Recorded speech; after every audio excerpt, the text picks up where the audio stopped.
Uh, I think Basil has gotten comfortable with the camera already.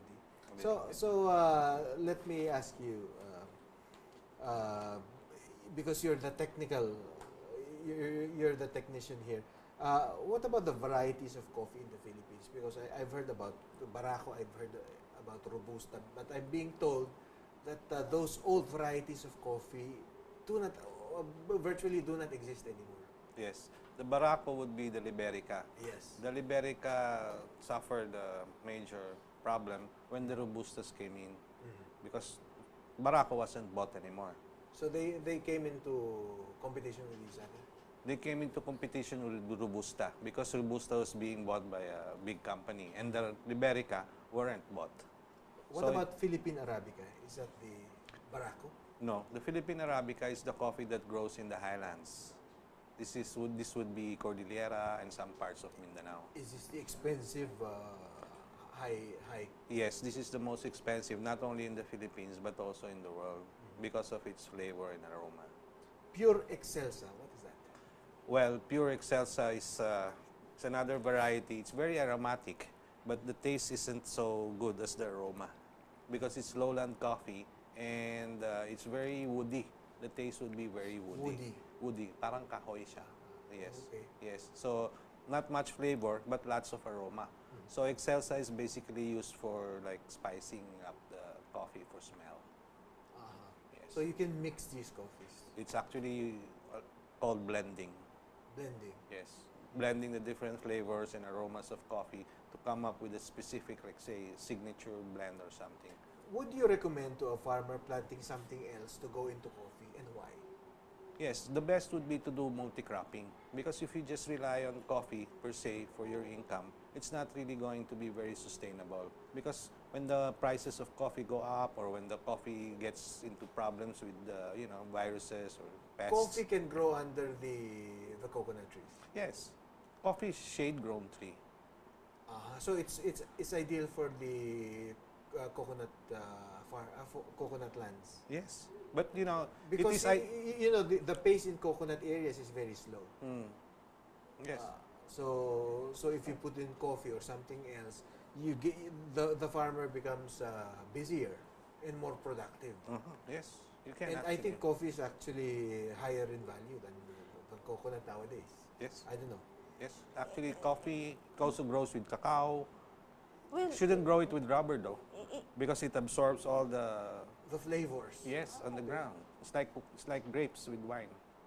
So the coffee farmer or the coffee blender such as yourself, in many ways is akin to the winemaker. Yes. Okay. Not the winer, but the winemaker. Okay, you have an idea here that I have to ask you is the chain of happiness business plan. That's very new age. Chain of happiness. This is the business plan we submitted way back 2007 to PBSP actually. It's an international business plan competition, and the Chain of Happiness was one of the finalists there. We just made a very alternative way of doing business for coffee, and we called it Chain of Happiness. I get the impression that you're having fun. I mean, you really like what you're doing. Yeah, that's the Chain of Happiness.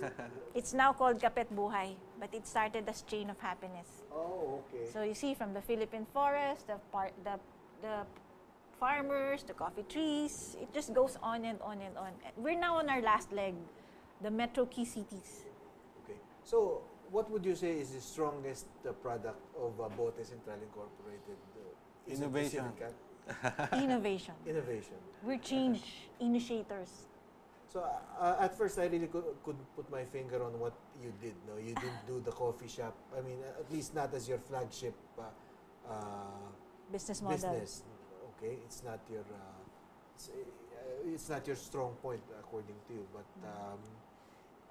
you have to be able to unload your own product somewhere. So you need at least one sort of a showroom where they can also test the products. No? And where is your small specialty coffee shop? Our small coffee shop is somewhere in Alabang. That's which a good place for ano. yes, it's a good place. In fact, we are going to Where all replicate. the rich people are. Yes, well, all walks of life. People from all walks of life go to our place. The farmer, the weekend farmer. Yeah, but she's talking about our kiosk. It's a kiosk. It's a kiosk inside a supermarket. What supermarket is that? A South supermarket. Yes. So we put it inside there. It's a 6 square meter thing, and you can. It's a roast on demand, The roasting machine is Inside. there inside. It's a roast on site, roast on demand business model. Yes. And that's what we intend to do business more. How can you sustain the supply for the Alamid coffee, the civet coffee? Do you get a lot of them? And how do you buy directly from the forest We buy directly. gatherers? Yes, we buy directly Hunters from and the gatherers, gatherers, the yes. accredited gatherers. We train them, we Are they teach them. tribal minorities? All sorts, all Some. sorts. Basically, you should know the mountains well. You should know the citizens there. You should know people up there. So you go there personally That's why I went into the business of coffee lamid because I because like it's fun for you. Yes. It gives me a double purpose of going up the mountain at the same time, you know, Earning making money. So these people literally get droppings. No? But there's a protocol. There's a system of collecting droppings. Like you can't get droppings that's 2 days old. Okay. Yes, you should get the fresh So droppings in the do morning. you just put this in your pickup and drive back to Manila from No, wherever? no. We get this on a monthly or quarterly basis, depending on the season Mhm. and in the volumes. And you store them. Okay. The program is okay. Anyway, I will allow you to talk about your products more in detail, just to for those who are not too familiar, but who might want to sample your products. You have two products here. Your Philippine civet coffee, or you call it Alamid, no? And the 18 days, of course. Tell us the strong points about how they're supposed to take it. I mean, does it corrupt the taste if you put in cream or sugar? Are you supposed to take it black? And maybe we can show them. This is your. How much would this go for? This would be around 210 pesos Not for too this bad. pack. Oh okay. yeah, not bad. Not This is bad at all. 10 pieces. Sorry? How many? This would be good for 25 cups. Mm-hmm. Okay. This is what we sell for corporate accounts, both for the coffee chain stores we supply also, and we also supply the corporate accounts. Alamid is a registered trademark. Yes. People think that it's generic. No, it's not. It's a registered trademark. It's yours. It's ours. You cannot just call your civet coffee Alamid. Call it Anyway. by any other name.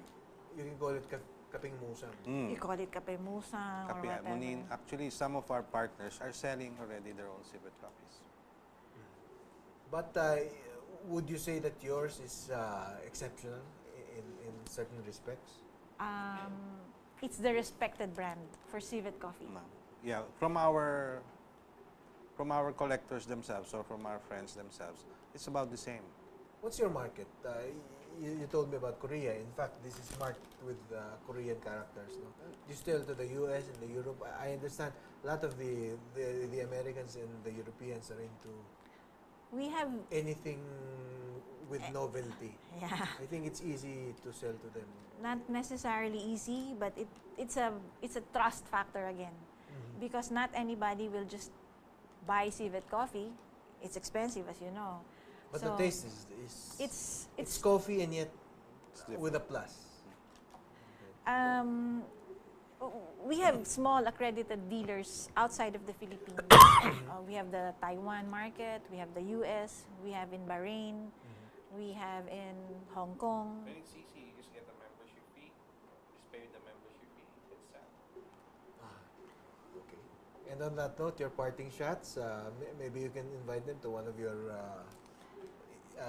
events. Yeah, the event. We're having this Philippine Coffee Alliance on July 29 and 30th at the Bureau of Water and Soils Management, Bureau of Soils and Water Management in Quezon City. in Quezon City. We're it's a movement of, this is the very first time that a gathering of all the different coffee farmers all over the Philippines, from Sagada, Sigay, up to Holo.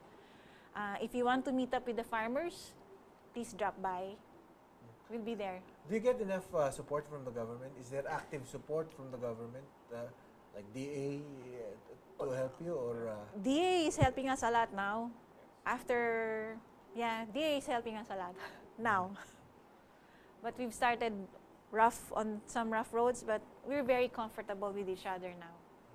Anyway, I guess private enterprise has to be initiated by private groups, private entrepreneurs.